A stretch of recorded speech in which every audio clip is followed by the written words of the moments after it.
Hi, so today is case of the day 28. That means 4 cases a week, 7 weeks done, and I'll see you next Monday now. But today I had this patient, multiple vertebral and pelvic bone lesions in a young patient, young meaning about 36 years old with backache. And I must say, this exercise of choosing a case sometime in the afternoon, evening that I've done today is also gives me a um, a way to think about the cases. So yesterday, after I looked at the crazy paving, um, it got me thinking, and I'm still working on the case to figure out if that was the right answer. And it makes you want to read up a little more as well. So it's good. It takes me about 45 minutes to put all of this together, including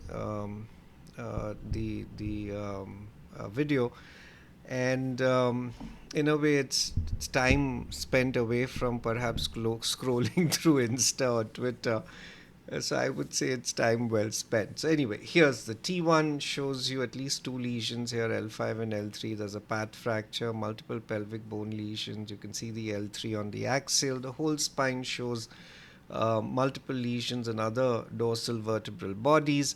And we talked about benign osteoporotic or path fracture as the 12th case of the day, and I'd shown you all of these differences. And this patient, we don't even have a challenge. We know that that's a path fracture because we've got other focal lesions in other vertebrae. So, what are your thoughts? Multifocal bone lesions, no disc involvement, no soft tissue. It really boils down to Mets and myeloma. And given that this is India, perhaps some unusual infection, and rarely, you can get multifocal body, vertebral body tuberculosis without soft tissue. It's called central body TB, but this is not the appearance. Typically, there you see a lot of marrow edema. Remember that you don't get infection without marrow edema, right? So the absence of marrow edema almost always rules out infection, and this patient doesn't have any significant marrow edema. So, what do you do next? PET-CT to look for a primary or other lesions that may give a clue to the diagnosis or identify the most active area to biopsy, or just straight away go ahead and do a biopsy. And I think both are valid options depending on the circumstances. In this patient, there were cost constraints, and they just wanted the one procedure that would give an answer. And so we did a biopsy. That's what it looks like on the CT.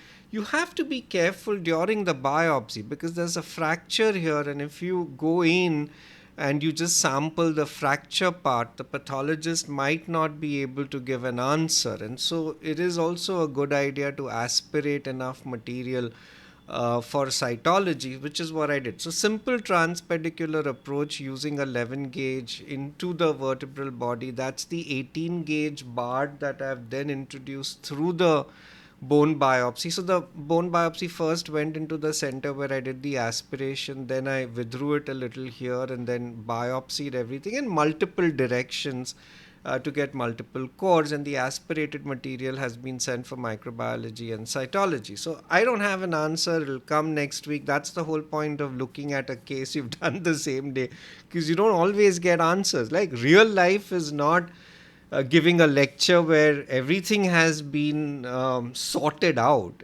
This is how it is. It's always messy, and you get answers in a few patients, and you have to follow up, and all of that. That's part of real life, and so that's the whole idea of case of the day. Sometimes you know what it is. Sometimes you wait to get an answer, and sometimes you may never get an answer. So we'll see how that goes.